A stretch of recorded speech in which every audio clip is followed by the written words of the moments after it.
Okay, what's more likely? Winning one of Running Warehouse's Freebie Friday posts or winning Mega Millions? Exactly. Because I need to pay for my running shoes, there's a lot to consider. Let's step through it.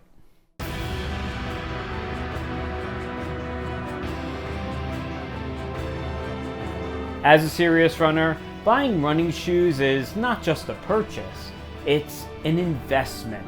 And just like investing in stocks or real estate or retirement products, there's a lot of jargon to know. For instance, I won't say that I like the color of a shoe.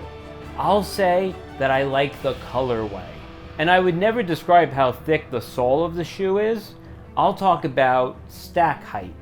When shopping for shoes, I'll obsess over the weight of the shoes because every gram matters. Never mind the fact that I could lose a pound or two of fat, and that would be way more impactful. I can buy a lighter shoe. It's harder to buy weight loss. Has anyone tried these GLP-1s?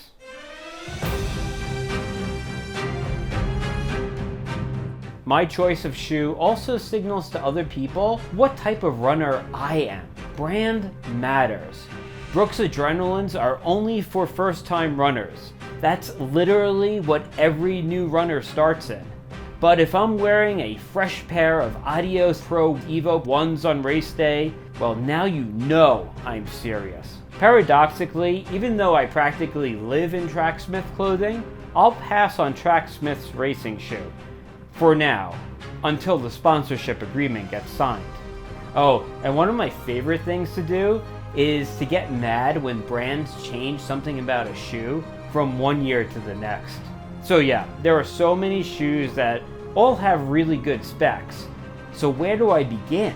I'll start by looking at shoes that were worn by professional runners who recently placed at a major event. For instance, I might look at the shoe that was worn by the runners who won the Olympic trials and assume that if it worked for them, it'll work for me. After all, I'm practically a pro. If it's good enough for Kipchoge, it's good enough for me. No, I don't go to running stores to buy shoes. After all, I know more than the people working there. To help inform my buying decision, I might watch some shoe review videos on YouTube. Even though I generally don't like people who make shoe review videos, I mean, why do they deserve free shoes? I love how brands think that these influencers are somehow going to convince me what shoe to buy. After all, I'm faster than they are.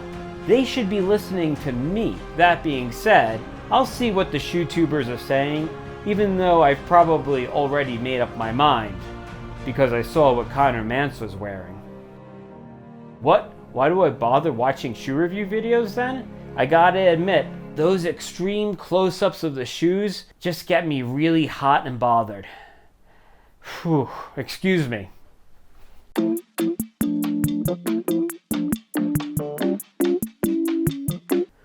Whew. Sorry, I had to cool down there. My heart rate really spiked. Are we ready to start again?